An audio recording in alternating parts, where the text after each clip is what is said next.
ഛത്തീസ്ഗഡിലെ വൈദ്യുത നിലയത്തിൽ ബോയിലർ പൊട്ടിത്തെറിച്ചുണ്ടായ അപകടത്തിൽ മരണസംഖ്യ 14 ഉയർന്നു.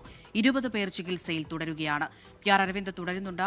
അരവിന്ദ്, കഴിഞ്ഞ ദിവസമാണ് ഇങ്ങനെയൊരു സ്ഫോടനം ഉണ്ടാകുന്നത്, പൊട്ടിത്തെറി ഉണ്ടാകുന്നത്.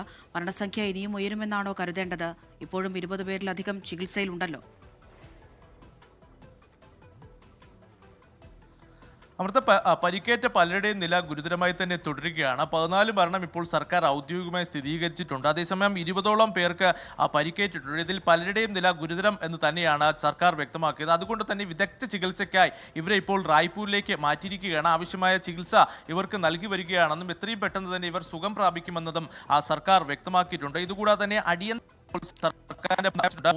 ശരി, PR അരവിന്ദാണ് വിവരങ്ങൾ നൽകിയത്. ഛത്തീസ്ഗഡിലെ വൈദ്യുത നിലയത്തിൽ ബോയിലർ പൊട്ടിത്തെറിച്ചുണ്ടായ അപകടത്തിൽ മരണസംഖ്യ ഇപ്പോൾ 14 ഉയർന്നിരിക്കുകയാണ്.